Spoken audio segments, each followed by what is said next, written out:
Hello everybody, আমরা আজকে আলোচনা করব রাইটিং টাস্কের আরেকটি টাইপ যেটাকে বলা হয় line graph or line chart. আমরা গত ক্লাসে আলোচনা করেছিলাম বার চার্ট নিয়ে। তো আমরা দেখেছিলাম বার চার্ট দুই ধরনের হয়, একটা হচ্ছে টাইম ফিক্সড, এটা হচ্ছে টাইম চেঞ্জিং। পাই চার্ট দুই ধরনের হয়, একটা হচ্ছে টাইম ফিক্সড, এটা হচ্ছে টাইম চেঞ্জিং। কিন্তু লাইন গ্রাফের কোনো প্রকারভেদ হয় না, লাইন গ্রাফ সবসময় টাইম চেঞ্জিং হয়। ঠিক আছে? টাইম চেঞ্জিং কি? যখন একটা চিত্রের মধ্যে অনেকগুলা সাল দেয়া থাকবে অথবা অনেকগুলা মান্থস দেয়া থাকবে অথবা অনেকগুলো উইকস দেয়া থাকবে, তখন এটাকে বলা হয় টাইম চেঞ্জিং। আর যখন টাইম চেঞ্জিং হয় তখন আমরা কিভাবে লিখি? আমরা সব সময় লিখবো, ওই লেখার মধ্যে আমরা নিয়ে আসবো increase, decrease, upward trend, downward trend, fall down, went up, হ্যাঁ, okay, and surge, dramatic surge, এরকম অনেক কিছু আমরা ব্যবহার করতে পারি। কিন্তু টাইম ফিক্সড এর মধ্যে এগুলা ব্যবহার করা খুবই রেয়ার কেস, আর ব্যবহার করলেও টেকনিক্যালি ব্যবহার করতে হয়। সো লেটস স্টার্ট, আমরা শুরু করি। আমরা যখন টাইম চেঞ্জিং লিখবো বা টাইম ফিক্স যাই বলি না কেন, আমরা যখন লিখবো টাস্ক ওয়ান, তখন আমরা প্রথমে ইন্ট্রোডাকশন দিব, তারপরে আমরা লিখবো ওভারঅল, তারপরে লিখবো আমরা বডি ওয়ান, তারপরে আমরা বডি টু। অর্গানাইজেশনের জন্য কেউ বডি থ্রিও দিতে পারে। Okay, let's start. The first thing is that, প্রথমে আমরা কোয়েশ্চেনটাকে প্যারাফ্রেজ করি। দেখেন কোয়েশ্চেন কি লেখা আছে: the graph below shows the consumption of fish and some different kinds of meat. এই গ্রাফটায় দেখায় যে, অর্থাৎ ডিফারেন্ট কাইন্ডস অফ মিট এবং ফিশ মানুষ বুক করেছে, খাইছে in a European country between 1979 and 2004। অর্থাৎ 1979 থেকে 2004 পর্যন্ত। 1979 থেকে 2004 সাল পর্যন্ত। এটা একটা সাল না, অনেকগুলা সালের জন্য এটা টাইম চেঞ্জিং। তো আমরা increase, decrease, upward trend, downward trend, আমরা অনেক কিছু ব্যবহার করবো। তো ফার্স্টে আমরা কোয়েশ্চেনটা প্যারাফ্রেজ করার সময় অনেকভাবে করা যেতে পারে। এই কনসাম্পশনটা কিভাবে হয় দেখেন, লেখা আছে grams per person per week. তাহলে উইকলি কনসাম্পশন আমরা লিখতে পারি। আমরা line chart, the given line chart shows এর পরিবর্তে আমরা কম্পেয়ার দিতে পারি, আমরা ইলাস্ট্রেটস দিতে পারি। Compare the given line chart illustrate the consumption, আমরা বললাম দ্য উইকলি কনসাম্পশন, কনজাম্পশন না, এটা উচ্চারণ হবে consumption. The given line chart illustrates the weekly consumption of fish and কয় ধরনের মিট আছে এখানে? ডিফারেন্ট বলছে, আমরা দেখতে পাচ্ছি তিন ধরনের মিট, তাহলে আমরা দিলাম থ্রি টাইপস অফ মিট। চাইলে নাম দেয়া যায় হাইফেন দিয়ে এরকম, বা নেমলি বলে নাম দেয়া যেতে পারে, যে বিফ, তারপর হচ্ছে আমরা দেখতে পাচ্ছি চিকেন, তারপরে হচ্ছে এন্ড আরেকটা কি আছে, এটা আছে ল্যাম্ব। ওই নামগুলা সিরিয়ালে উলট পালট হলেও সমস্যা নাই, চিকেন আগে পরে নিলেও কোনো সমস্যা নাই, তারপর আবার হাইফেন দিলাম। এই যে হাইফেন দিয়ে যে দাগটা আছে, এটা না দিলেও কোনো সমস্যা ছিল না। থ্রি টাইপস অফ মিট পড়ার সময় পড়বেন না, কোথায়? In a European country, European country. এখানে বিটুইন এন্ড এন্ড দিয়ে দেওয়া আছে, আমরা দিব ফ্রম 1979। আর ফ্রম দিলে কি দিতে হয়? টু দিতে হয়, ফ্রম 1999 টু 2004। সো 1979 টু 2004 শেষ, আমাদের ইন্ট্রোডাকশন শেষ, কোয়েশ্চেন প্যারাফ্রেজ শেষ, আর কিছু লিখবো না। আমরা কি শুধু এভাবেই দিতে পারবো? আমরা আরো অনেক ভাবে দিতে পারবো। আমরা লিখতে পারতাম the given line chart compares the changes in the consumption of fish and three different types of meat in an European country, আমরা এরকমও দিতে পারতাম। সো অনেকভাবে লেখা যায়। ওকে, সো আমরা ওভারঅল লিখবো এখন। ওভারঅল লেখার সময় অনেকে ওভারঅল দেওয়ার পর আবার লিখে it is clear that, it can be seen that, it is শোন দ্যাট, এরকম অনেক কিছু লেখা থাকে। আমরা কিছুই লিখবো না, আমরা শুধু ওভারঅল দিব, ওভারঅল দেওয়ার পর আর কিছুই না। ওভারঅলে আমরা কি দিব? মূল কথা হচ্ছে ওভারঅলে আমাদের মধ্যে কি কি ইনফরমেশন রাখবো। ওভারঅলে সবচেয়ে বেশি হচ্ছে উল্লেখযোগ্য ফিচার্স গুলা দিবেন, বা এই সবগুলা ফিচার্স কে খুবই একসাথে বলার চেষ্টা করবেন। তাহলে আমরা দেখতে পাচ্ছি এখানে যে ওভারঅলে চিকেন কনসাম্পশন যেটা আছে, যদিও ইনিশিয়ালি কম ছিল, কিন্তু আস্তে আস্তে অর্থাৎ ধীরে ধীরে এটা কি হচ্ছে? বৃদ্ধি পাচ্ছে। বৃদ্ধি পাওয়ার পর এটা সিগনিফিকেন্টলি বৃদ্ধি পাচ্ছে, কিন্তু দেখেন 150 থেকে এখন 250 সময় বৃদ্ধি, উল্লেখযোগ্য ভাবে বৃদ্ধি পেয়েছে। এবং এটা হচ্ছে লাস্টের দিকে এসে সবচেয়ে মোস্ট পপুলার মিট আইটেম হয়ে যায়। এবং অন্যগুলা, অন্য যেটা আছে দেখেন, বিফ আছে, ল্যাম্ব আছে, এটা কিন্তু তাদের জনপ্রিয়তা হারাচ্ছিল। ঠিক আছে? তো আমরা এই কথা আমরা বলতে পারি যে লুজ ইজ পপুলারিটি, আমরা বলতে পারি। আমরা তারপর বলতে পারি যে না, এটা অন্যভাবে বলবো, যে beef and lamb decline considerably, উল্লেখযোগ্যভাবে এটা কমে গেছে, অর এক্সপেরিয়েন্স আর ডাউনওয়ার্ড ট্রেন্ড, এরকম আমরা দিতে পারি। Okay, let's start.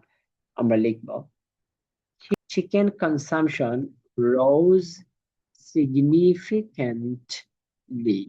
Chicken consumption rose significantly and become the most most popular meat item by the end of the period. লাস্টের দিকে এটা সবচেয়ে কি হয়ে যায়, পপুলার হয়ে যায়।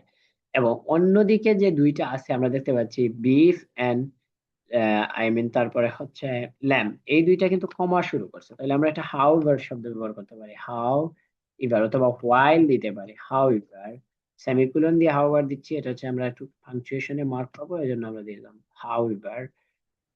দেওয়ার পর আমরা বললাম beef and the consumption of beef বলতে পারি, আবার beef and lamb direct subject বানিয়ে দিলাম experience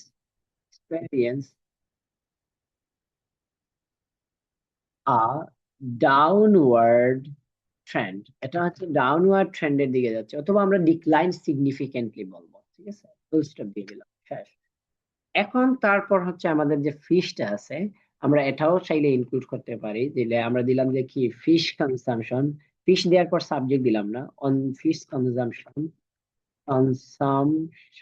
দেওয়ার পর আমরা কমা দিয়ে লিখলাম on the other hand, on the other hand. অনেকে আমরা দেই না অন দি আদার হ্যান্ড শুরুর দিকে, এটা আমরা পরে দিছি, অর্থাৎ সাবজেক্ট দেওয়ার পর অন দি আদার হ্যান্ড দেওয়ার পর আমরা ভার্ব দিব, এটা আমরা গ্রামার দেখাবো, আমরা পাংচুয়েশনের মার্ক পাবো এরকম। Fish consumption on the other hand, এটা সবসময় কি ছিল, রিমেইনড, সবসময় স্মলার ছিল, লোয়ার ছিল, তাহলে আমরা বললাম রিমেইন রিলেটিভলি লো, সময় কম ছিল, আমরা এখানেই রেখে দিলাম। ওভারঅলে আমরা কোনো ডেটা দিব না, কোনো কি দিব না, ওই ফিগার দিব না, কিন্তু আমরা সাল দিতে পারি, এরকম। ওকে, so overall chicken consumption rose significantly and became the most popular meat item by the end of the period. However, beef and lamb experienced a downward trend. Fish consumption on the other hand remained relatively low, বা আমরা এটাকে বলতে পারি lower বলা যায়, comparatively যেহেতু আছে আমরা বলতে পারি রিলেটিভলি লোয়ার দিতে পারি। সো আমরা এখন লিখবো body one and body two. So body one এর মধ্যে কোন, এখানে চারটা আছে লাইন, আমরা বডি ওয়ান এর মধ্যে দিব দুইটা, বডি টু এর মধ্যে দিব দুইটা। So, যেহেতু বডি আমরা দেখতে পাচ্ছি চিকেন এন্ড ল্যাম্ব একই জায়গা থেকে শুরু হয়েছে, আমরা এটাকে এটা ভিন্ন স্ট্রাকচার ব্যবহার করার জন্য এই দুইটাকে একসাথে দিব। আর এই যে এখানে বিফ যেটা আছে ওইটা এবং ফিশটাকে আমরা একসাথে দিব। তো আমরা লিখলাম যে 1997 সাল, যদি প্রথমে আমরা কার কথা বলবো, বিফের কথা বলবো, যে বিফের কথা যদি বলি তাহলে প্রথমে আমরা 1997 সালে কত ছিল এটা বলবো, তারপরে বাড়ছে কি কমছে এগুলা বলবো। এখন 1997 সাল আমরা শুরু করতে পারি ইন 1979। এখন এভাবে না বলে আমরা বলতে পারি যে in the initial year, or initially, in the initial year, অর্থাৎ প্রাথমিক ইয়ারে, ওই বছরে আমরা দেখতে পাচ্ছি বিফটা সবচেয়ে পপুলার ছিল, অর্থাৎ বিফ সবচেয়ে বেশি মানুষ খেয়েছে। তাহলে আমরা কি বললাম, beef was the most popular consumed meat বলতে পারি, meet.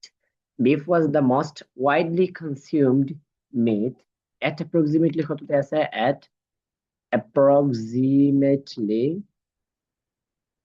220 grams per person per person per week।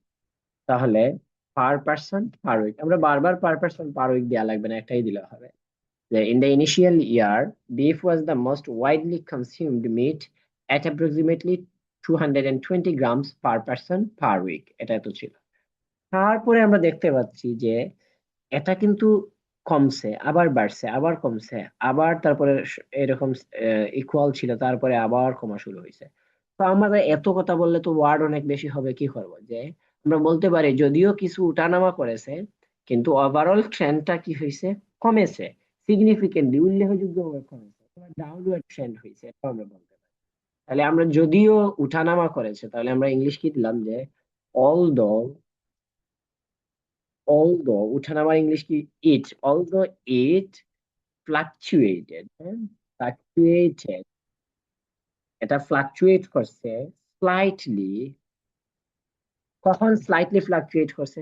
Slightly ওই শুরুর ইয়ার গুলিতে। তাহলে আমরা শুরুর ইয়ার গুলিতে আমরা বললাম কি, in the early years. Early years, এখানে ডিরেক্ট বলি নাই এত সালে, ওই শুরুর বছরগুলোতে কি করছে, উঠানামা করেছে। Although it ফ্লাকচুয়েটেড slightly in the early years, তারপরে অলদো দিয়ে বাক্য শুরু করলে কমা দিয়ে পরের ক্লোজ দিতে হয়, যে এটাই কি করছে, এই ট্রেন্ডটা নিচের দিকে গেছে, ডাউনওয়ার্ড হয়েছে। তাহলে আমরা বলতে পারি its consumption showed an downward trend, falling from, falling to কততে পৌঁছাচ্ছে, জাস্ট ওভার 50। এবং ফল কিভাবে হচ্ছে, শার্পলি, আমরা বলতে পারি যে শার্পলি। ওকে, তো ইট কনসাম্পশন হবে না, এটা হবে its consumption. It consumption showed an upward trend falling sharply to just over 50 grams. এটা কমে কমে একবারে 50 গ্রামসের, 100 গ্রামসের উপরে আসছে, জাস্ট ওভার 100 গ্রামস। ওকে, তাহলে আমাদের কাজ কিসের কাজ শেষ? বিফ। উল্টা এখন আমার কাজ হচ্ছে আমি ফিশের কথা বলবো। তাহলে ফিশের কথা বলার সময় আমি নিয়ে আসলাম যে ইন কন্ট্রাস্ট, অথবা আমরা দিলাম যে হাউ এভার, আমি ইন কন্ট্রাস্টই ব্যবহার করি। সো ইন কন্ট্রাস্ট দেওয়ার পরে আমরা ফিশের কথা বলবো। যে ফিশের কথা কি আছে, ফিশ দেখেন এই একেবারে প্রাথমিক দিকে 50-60-এর দিকে ছিল, তারপর হচ্ছে 50-এ আসছে। সারা এই সময় জুড়ে তারা কমছে, কতটুকু কমছে আমরা দেখতে পাচ্ছি, সারা সময় জুড়ে কমছে মাত্র হচ্ছে 10%, অথবা 10 গ্রামস কমছে। ঠিক আছে, 10% না, 10 গ্রাম। তাহলে আমরা বলতে পারি দ্য কনসামশন অফ ফিশ, হ্যাঁ, দ্য কনসামশন অফ ফিশ স্টুডেন্ট মূলত ছিল। তাহলে আমরা কি বললাম, অরিজিনালি স্টুডেন্ট। অরিজিনালি স্টুডেন্ট কে আর কি বলা যেতে পারে, initially student just over 50, just over 50, অথবা আমরা বললাম যে এট স্টুডেন্ট 60 গ্রামস, 60 গ্রামস। তারপর ওইটাকে শর্ট করে বলার চেষ্টা করেন যে তারপরে দেখেন এটা কমা শুরু হয়েছে, কিন্তু হালকা কমছে। তাইলে আমরা বললাম এন্ড, এন্ড এক্সপেরিয়েন্সড, আগের মতো আমরা দিয়েছি শোড দিছি, এখন আমরা ব্যবহার করবো এক্সপেরিয়েন্সড। কতটুকু কমছে? মাত্র সারা বছর দূরে 50 থেকে আসছে কত, 60 থেকে আসছে 50-এ, তাহলে 10 কমলো।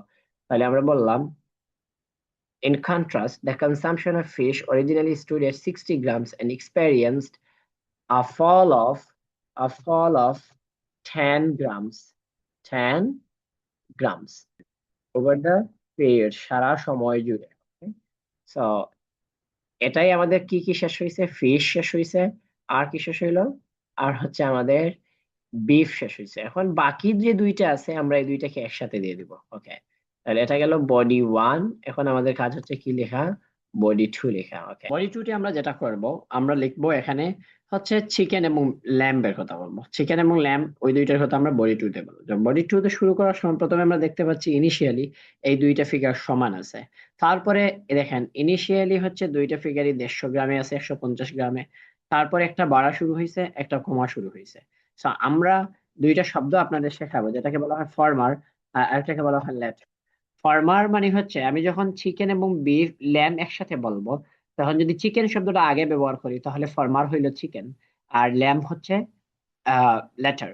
কিন্তু যদি আমি ল্যাম শব্দটা আগে ব্যবহার করি, চিকেন শব্দটা পরে ব্যবহার করি, তখন ল্যাম শব্দটা হবে, ল্যাম দ্বারা বোঝাবে আই মিন ফরমার, আর চিকেন দ্বারা বোঝাবে লেটার। এই প্যারাগ্রাফটা কিরকম হবে আমরা দেখি একটু, এই দেখেন এরকম হবে।